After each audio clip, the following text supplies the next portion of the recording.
Good afternoon, everyone. And actually, after quite an intense morning, as the one I had today, thanks to you and the rectors, I would have expected a different commitment. So I'll try to give you really the best I have to offer and stick to the script. But me being me, chances are it will not happen. So I try to explain the technicalities of what our special rapporteur does. And I will also tell you the story of what it means to be a special rapporteur who doesn't really stick to the script, or rather writes another script. Of course, within the limits of the code of conduct. So, a special rapporteur is an independent expert of the United Nations. Is a person, unlike what many people think, is not a diplomat. Is a person who's an expert on a given topic. And generally, those who serve as special rapporteurs, meaning independent experts, appointed by the United Nations, by the Human Rights Council, to document and report on certain violations, are people who have distinguished themselves for integrity, capacity to speak to power, so not necessarily diplomats. And this is something that I always remember member states when I say, you're not diplomatic enough, and I say, this is your job, not mine. I mean, my job is the one that the Human Rights Council has mandated me to do, which is document and report the violations of international law committed by Israel in the occupied Palestinian territory, in the Palestinian territory that Israel occupies since 1967. And this is what I've done since the beginning of my mandate. But let's stick to the technicalities for a moment. So there are 50 special rapporteurs. 50 mandates. They are called the special procedures of the United Nations, and they are quite special because, in fact, they came about as something quite unorthodox, or heterodox, in the sense that the United Nations is made of institutions, it's made of member states, it's made of organizations, and then there are some people, us, who started to be appointed 33 years ago. The first mandate created was this one, the Special Rapporteur on the Occupied Palestinian Territory, and then other followed. So today you have the majority of independent experts, some of them are called independent experts, who are professionals who are requested to document and monitor violations in given areas or on given themes, for example, the right to food, countering terrorism, or the right to health. There are, out of the over 50 mechanisms, 14 which looks at specific country situations. Mine is one of those. We report to the Human Rights Council and the General Assembly, and we do that pro bono, meaning we are not paid for that. At the same time, we are protected as any, actually even more than UN officials, because we are considered as like we have the level of Assistant Secretary General. It means that when we go, we talk to member states, and normally we are received by foreign ministers, prime ministers, head of states. This goes with the protocol. We are not paid because this is something that, serving the human rights cause is a service, and I take it. I often bring to the fore the case of the trade unionists in Myanmar. They are unpaid. Actually, they are paid less than the others. And you'd say, how come? They work more. Because when you have that goal in life, and human rights is a goal, when you have it, you do that naturally. Like, I do what I do, not because I'm paid. Actually, I do that even if I am paid. Actually, I'm proud not to be paid, so that I cannot be accused of doing that for the money. Although I also need, I need to eat and buy clothes as you do. The thing is that ideally this should not be a full-time commitment.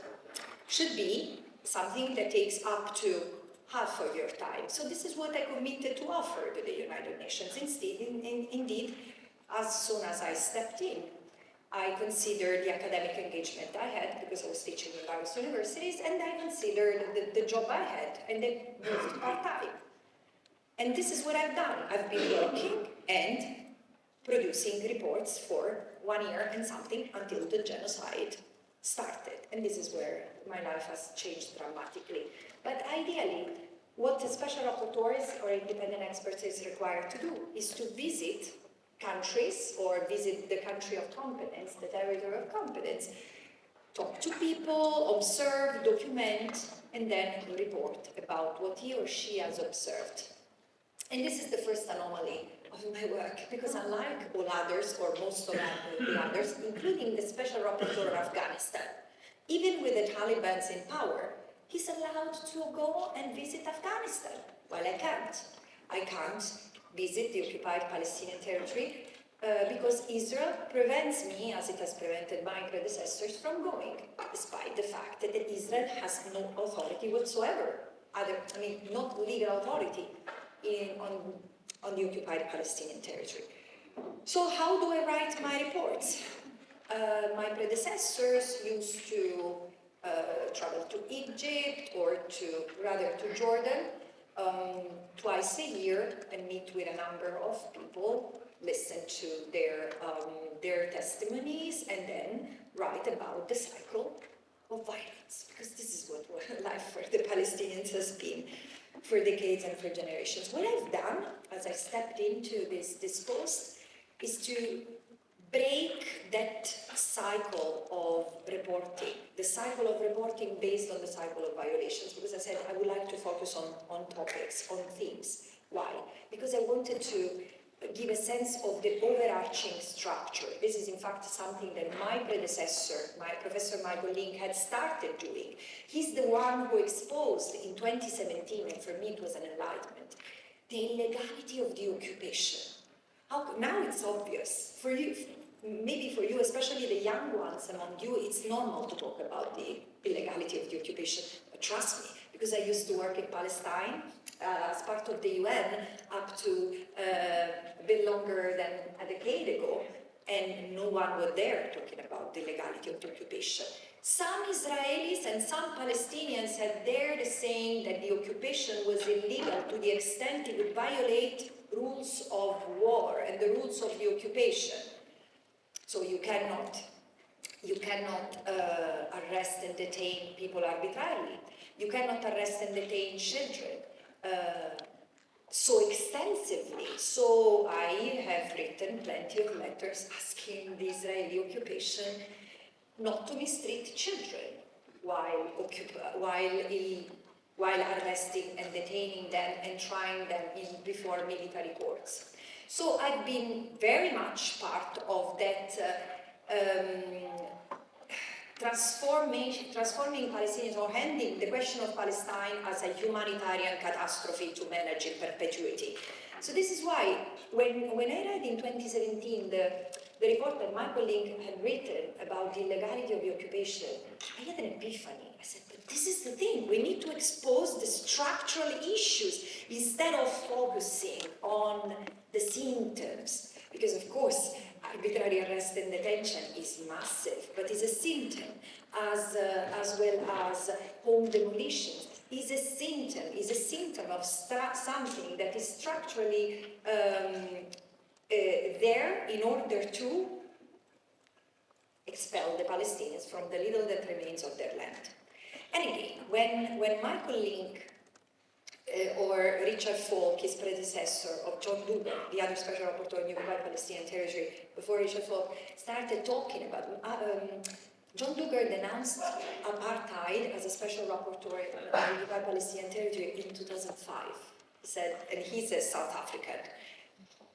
Member states didn't pay attention. They didn't, because this is the thing. Denial, as I said today, for those who are there, it's something very special. You see and you decide not to see, so that you do not have to deal with the consequences. So I robustly entered the scene by making a statement, and I did say so. If you read the letter that I wrote to the Human Rights Council when I was considered as a candidate for this post, I said, if I take on this, I will do three things in fact. One is that I will report on the overarching issues, on overarching structural issues that characterize the protracted situation of violence in occupied Palestinian territory, and speak of why there is an apartheid regime and try to resolve that instead of, again, trying to cure the symptom. The other thing I said, I will engage with Jewish and Palestinian communities in the diaspora, and I will spend more time than my predecessors have done in capitals, because again, even the stones in the United Nations, if they could speak, would tell you the story of Palestine and injustices that the Palestinians have endured. So there is a limit,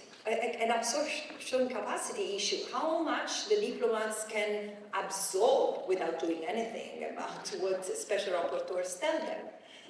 And so I said, I will engage in capitals and I will engage with the media. So it's not that I had not communicated what my vision for the mandate was. And in fact, if you read, thank God there are records, written records, if you read the motivations of the Human Rights Council, who finally selected me among others, they selected me for my vision. So they knew what they were putting themselves into. And this is what I've done. I walked the talk. So, okay, I couldn't go to the occupied Palestinian territory, so I've used technology to reach out to as many Palestinians as I could, having town hall meetings, interviewing former detainees or even children for months and months. I've had hundreds, for each report, tens or even hundreds of meetings with experts and others. So although I couldn't go, I've lived in Palestine. It's not something that is foreigner to me. And so I've used creatively the means at our disposal in the 21st century in order to try to narrow the gap between me and the people whose violations I had to observe and report. And something I have done is to build the bridges with Israeli civil society, with Israeli academics, with many Jewish community around the world. In fact, those who have stood in my defense since the very beginning are Jewish scholars. When Palestinian, again, you have to understand, I was not that known. I've never been, when people say, oh, you're an activist, I don't take offense. Because what's the opposite of an activist? A pacifist in the face of those crimes? Okay. But the point is, yes, I feel I am an advocate. Because we cannot stay silent, we cannot keep on pushing papers while kids are slaughtered, day in and day out. And I have had extraordinary good relations with the Israeli human rights community. After October 2023, things have changed because the situation has grown more polarized, and so the attacks against my mandate. But trust me, since even before becoming a special rapporteur, I've been accused of anti-Semitism, and I've been accused of supporting terrorism, and then this has continued. But I often say, frankly, everyone, it's so sad to see anti-Semitism, the accusation of anti-Semitism being thrown at people who stand for human rights as confetti. This is dangerous. You know why? Because it dilutes the venomous power of the term anti-Semitism. Anti-Semitism is one of the most shocking things that we Europeans have harbored and still harbor. So it's real. Anti-Semitism is real. And unfortunately, I wouldn't be surprised if the current situation in the occupied Palestinian territory and in the region at last brings further misfortune upon people who have nothing to do with the State of Israel. And might even love the State of Israel, and this doesn't concern us. This shouldn't concern us. This is, please listen to me carefully, because it's fundamental. I personally don't blame and don't judge Jewish people in my part of the world because of their attachment to the State of Israel. Because it's something we need to understand. Jewish people have been discriminated and despised and punished for centuries in this part of the world. So of course they have developed a sense of insecurity that becomes constitutional, becomes physical. And this is why I say, instead of protecting them and making them feel protected, since the creation of the State of Israel, there has been a narrative that has fostered their sense of insecurity and say, yeah, they need Israel if something goes wrong. Nothing should go wrong. Nothing should go wrong. This is why after the Second World War, little by little, we developed a framework that should repel every kind of discrimination against the Jews, against the Muslims, against anyone, on any ground of ethnicity, of religion, of identity. But we are still there. So we have anti-Semitism, and anti-Semitism instead has been used, has been brandished as a tool to punish and to tarnish the reputation and to silence human rights defenders. Frankly, I don't give a penny about the religion that Israel proclaims. I am more concerned with the religion that my own state proclaims, but this is another story. Because I do believe that a state should be secular. But let's leave it aside for a moment. Concerning Israel, I don't care, again, that Israel calls itself the Jewish state. I really have an issue with our own states calling Israel the Jewish state for the reasons I explained before this morning. Because by the moment you recognize that there is an institutionalization of religion, you exclude other religious groups. And in Israel, other groups, the Palestinians. But however, whatever Israel proclaims to be as a state is not my business. As a human rights lawyer, what I look at is what Israel does in vis-a-vis its international law commitments and obligations. And this is where we should stick. And instead, there is such a mixed salad of confusion and hypocrisy. And now, criticizing Israel, there are places in our beautifully civilized Europe, there are countries like mine or France and other countries that are criminalizing criticism to Israel. Criticism of Israel. Meaning, after 2 years of slaughtering children and their mothers and their fathers, the problem is the critique of Israel. This is where we are today, and this should make us reflect. But however, going back to my work as a special rapporteur, I think you get the sense of the potential, but also the pain in the neck that being a special rapporteur like me represents for some. I take it. But the thing is that I've done what I've been requested to do as best as I could. So I have explained thematic issues. So I have exposed why Israel, who has maintained an occupation for nearly 60 years now, is using that occupation to colonize what it has not taken yet from the Palestinians, Gaza, West Bank, and East Jerusalem.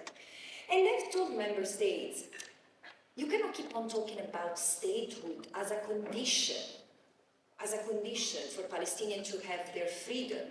Because self-determination, and this is what I've done in my first report, self-determination is the right to exist as a people, which is what international law recognizes as a fundamental, inalienable right.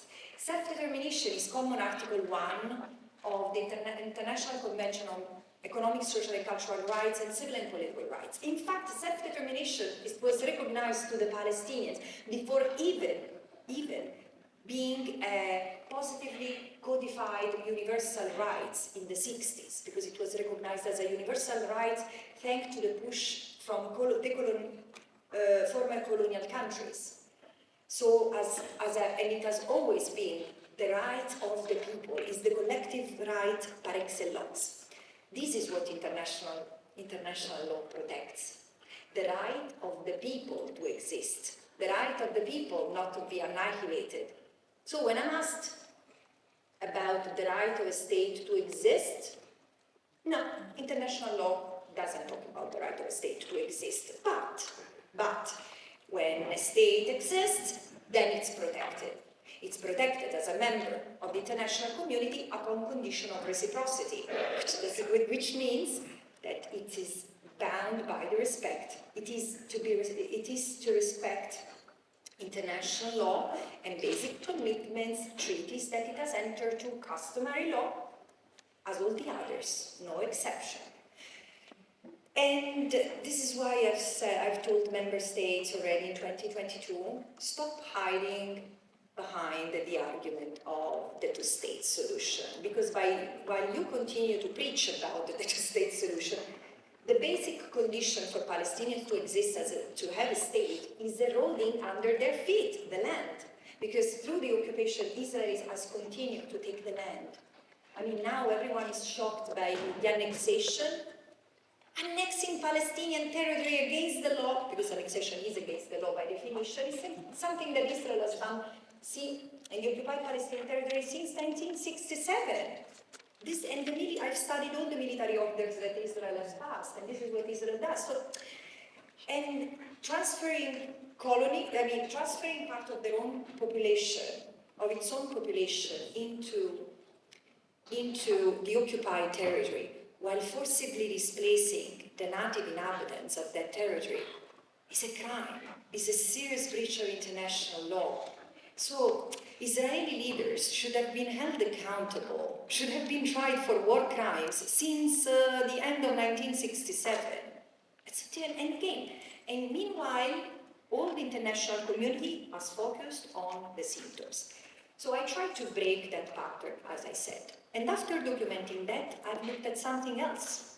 How come that Israel has arrested and detained in 56 years at least 800,000 people? 800,000 people have been arrested at least once. In the about 20 years during which the international community documented how many children have been arrested and detained, Israel has arrested and detained an average of 600 children per year. Many of them taken kidnapped from their homes in the middle of the night, taken away in their wet pajamas, and yes, because kids urinate upon themselves when they're scared, and so their parents. The humiliation that has been inflicted upon the Palestinians has been unconscionable. And imagine the torture of having to demolish your own home that you have built, putting all your savings, sometimes not even having given that money, taking a mortgage for a house, and the mortgage is the only thing that remains to you once Israel has ordered you to demolish your home. 60,000 homes destroyed because built illegally. So Israel has ordered the occupied population not to build, and wherever they built, they were ordered demolition in most of the cases. And the thing is that I said, how come that Israel has arrested so many people? Is it because there is a suspicion, there is a sort of presumption that Palestinians have done something wrong if they've been arrested by Israel? And in Germany the other day, I saw articles that were saying, Israel institutes the death penalty for terrorists. They were not even quote unquote. And this is what I call the dehumanization. Really, we are still there, dehumanizing an entire population as we have done in the past. And this is why I think that the media should be held accountable as the politicians who continue to order the transfer of weapons to Israel. But however, I've looked at the reasons why how Israel arrests and detains Palestinians by criminalizing every aspect of their life. Because ordinary instances of life, as a wedding or as joining a demonstration, can be criminalized, can lead to arrest and detention up to 10 years. Because if you are part of a gathering of 10 or more people, unauthorized by the army, where political issues are discussed, you face jail up to 10 years. If you throw a stone to a moving vehicle, including a tank, you face up to 20 years in jail. And if you are found in an area that the army has declared closed, you face up to 7 years in jail. Now, the thing is that many people live in areas, many Palestinians live in areas that have been declared closed because the army needs to train. Of course, imagine France sending its army here because they have to train. Can't they, will they train themselves in France? You would say, legitimate question. For you, maybe, in Belgium, not for the Palestinians. The Palestinians have to endure. And this is the thing, I mean, the Palestinians have been expected to endure so much, even in 2004, when Israel has started to build a wall, not between Israel and the occupied Palestinian territory, inside the occupied Palestinian territory, inside the West Bank. So taking up to 12% of the land that was supposed to constitute the Palestinian state. 12% where settlements have been built, where water resources are. And that wall was criticized, was condemned by the International Court of Justice, which recognized the security threats emanating from the occupied Palestinian territory for Israel, but reminded Israel that Israel cannot invoke self-defense, which means cannot wage a war against the people in the occupied Palestinian territory. Why? Because they have the right to self-determination, and if they are attacked, they have the right to resist. Because the right to resist is the right to resist is the flip side of the right of self-determination. Like self-defense is the flip side of sovereignty. Is if a state is attacked, it has the right to invoke self-defense and so to use war. If a people if peoples are endangered, they can resist.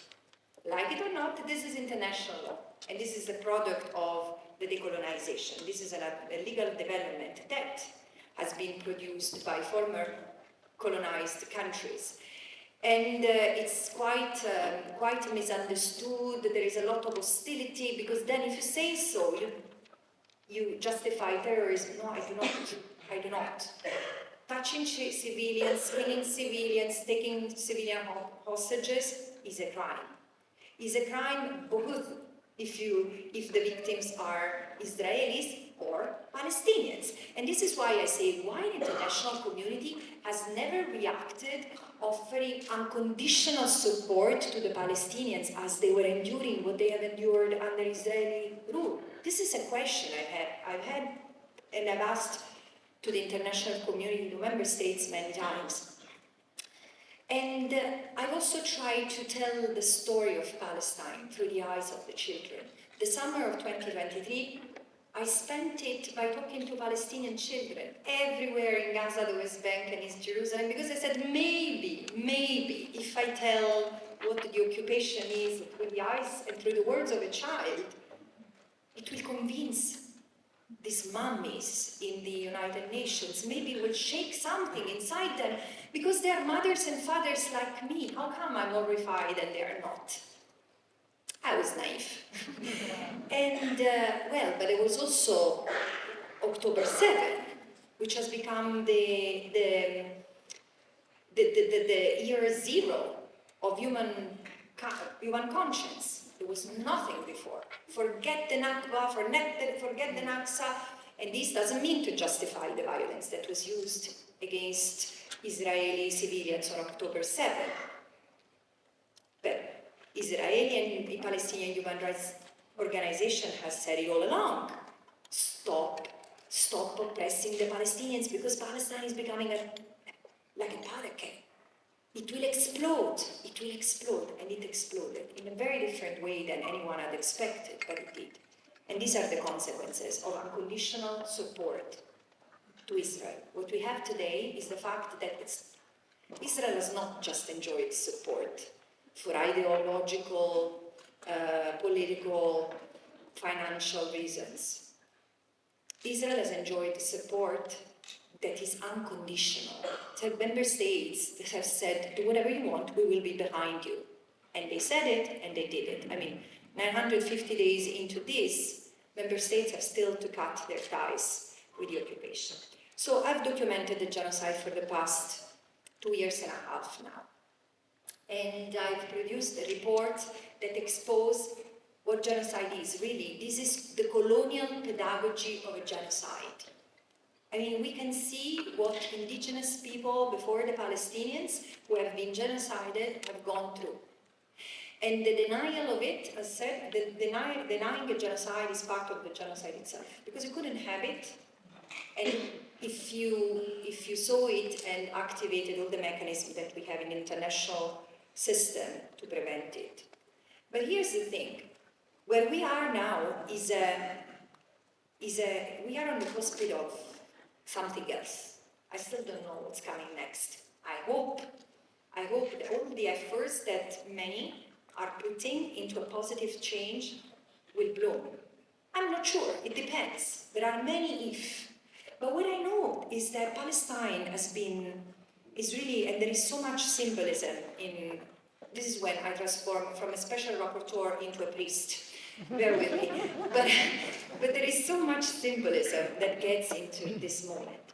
Because Palestine is really even morphologically, represents a wound. And that wound, for all of us, for many of us, not all of us, for many of us, it's something that is transformative. It has pushed us outside our comfort zone. It has pushed us into encampments. It has pushed us into courage. It has pushed us into becoming this voice that didn't exist before, and now speaks very candidly and honestly and unapologetically to power. And this is why this morning I was saying it's rage, because how come that with all the legal instruments we have, we are not able to stop this atrocity, the monstrosity of the century? Because again, Israel has tested weapons that had never been used before. A couple of months ago, there was a research that was published that revealed that 3,000 Palestinians in Gaza had been evaporated because thermic weapons were used. The temperature was so high, so hot, that their bodies dissolved into thin air. They disappeared from Earth. Nothing, not even their bones are left. And the thing is that while many have been mourning this genocide and its victims, trying to help the survivors, other people and companies, I've kept on becoming richer and richer. And this is what led me a few months ago, causing the rage of some politicians. I said there is a system. If Israel has been able to continue all this, it's because there is a system. And it's not even new, because this is what settler colonialism is about. It's about taking other people's resources, extractivism, securing them in order to steal. You need to have some persuasive means, and because you cannot steal through peaceful words, you need weapons. And this is why the military industry is strategic to colonial enterprises, 100 years ago, like today. And then, of course, there is the power of narrative. This is why I say those who control weapons, financial capitals, and the algorithms are an enemy to all of us. I said it, I repeat it, and I will repeat it until I have oxygen in my lungs, because this is what has allowed not just the genocide of the Palestinians, but this is what is causing the misery, the enduring misery of so many other people in this world, including in Sudan, in Congo, everywhere there are resources, there is misery. Why? Because these people have never enjoyed 1 day of self-determination. These rights remains as remote and as far away from them as it was during colonialism, executed by states. Today, states seem to have disappeared, but multinationals have taken the central stage. And this is something that I've understood while I was working on economy of genocide, on the economy of occupation, economy of genocide report. And some economists who have praised my report discreetly told me, only a lawyer could really be surprised at this. Because I said, oh my God, I understood how it works. And I say, welcome, welcome to the world. This is it. Private interest and multinationals control politics. You think that you have power to vote. Yeah. You think that you have power to vote, but the reason why freedom of expression in this part of the world and freedom to protest in universities, in the street, the reason why the pillars of our democracies, the pillars of the European Charter on Human Rights, they've been crushed. Why? Is it because the European countries have to protect Israel? No. Because they are part and parcel of the same system. And this is the revelation that we have today. We have to be, it's hard to say, grateful today. But the sacrifice in Palestine is showing the chains that all of us have in this system that wants us to be producers and consumers, consumers and producers. Yes, cast a ballot now and then. But you are first and foremost producers and consumers. And this is why from high schools, students are being told to drop anything that doesn't prepare you to the market. The market? Who cares about the market? Why do we have to be enslaved into these? And universities too.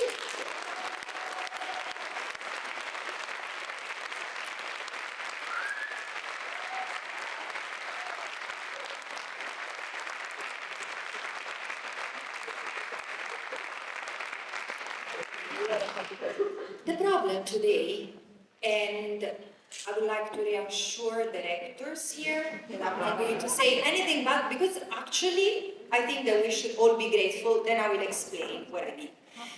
And look, this is not something that the current rector has decided, or the current rectors have decided. They are inheriting a system that has been building up. In fact, I was telling to someone today, people's heart changes faster than institutions. Now the portal that Palestine is, because it is a portal, it's allowing us to interrogate our colonial past, interrogate how we became, in this part of the world, how we became a colonial power. We were not naturally born a colonialist. We were not. Colonialism forged its tools in this part of the world because, in fact, there has been an annihilation at the hands of empires and church, and the church. There has been annihilation of ethnic minorities, linguistic minorities, religious minorities.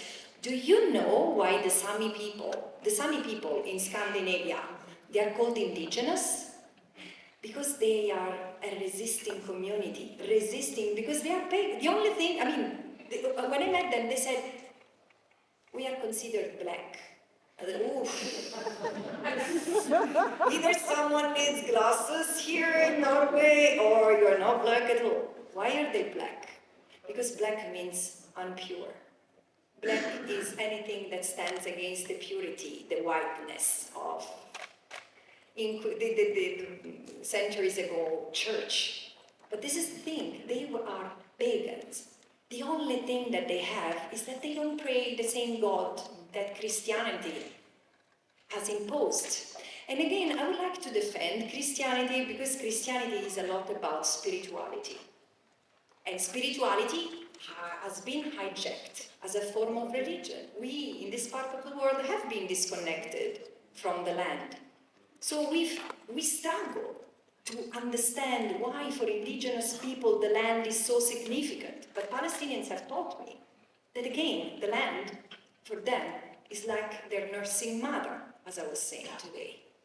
And they don't want to break that tie. They don't. But Palestine is like a piece of root planted in their heart. And look at what, they are also educating us. I keep on saying Palestine has made a better person of me.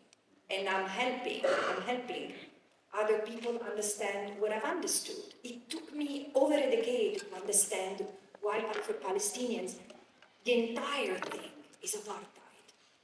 The patience that these people have is incredible, because then they also have to deal with our arrogance, because we know better. We know better what colonialism is, what genocide is, because we wrote it. So we know, no, it's... But this is, today we understand colonialism as we have never done. We talk, I mean, the younger generation talks about colonialism, about the colonial past. And the younger generation is also instinctively at the forefront of a struggle that is not new. I mean, when I was young, I've also been part of a struggle, but not with the intelligence, with the coordination that I've seen in this younger generation. It has taken me months to understand how brilliant these young people were, from 120 universities in the United States, mounting encampments everywhere, to here. Really, to those who have been in encampments, I say thank you. I know that you are professors or rectors.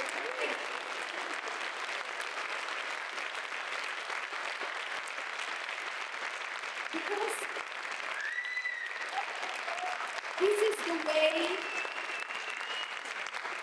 this is the way we change the system. This is the way we make human rights a reality for all. Today, look, there has been a time where in this country, not even that long ago, less than 60 years ago, people of color were exposed in zoos in this country. How is it? 60 years ago, many of your parents were still alive. This has happened under our nose, like Holocaust. The Holocaust has happened under our nose. It's a fairy tale that we want to tell each other that, well, we didn't know. No, of course we knew. Of course we knew. It's just that it didn't matter. It didn't matter because there was something that is dehumanization. The Jews were so deeply, profoundly dehumanized that seeing them beaten or starving in the street made no difference to many others. This is why the real monsters, the real monstrosity that we keep on harboring is indifference. Today, Palestine is calling us upon doing something better. We cannot be bureaucrats pushing papers. We cannot be indifferent while on our phones we see the death and starvation and torture of individuals. How long have we known? How long have we known that Israel is raping Palestinians in jails? There has been videos. Imagine if this had been done to a Belgian citizen. I don't want to say other nationalities because then I'm inciting violence, but it's brutal.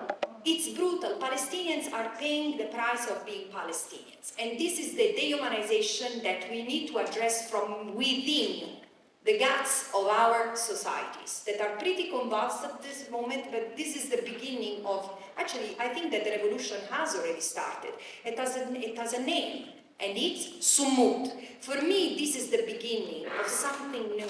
Because we say, I keep on saying we need the United Nations, but we need another United Nations. We need a decolonized United Nations, which has other values. Values that...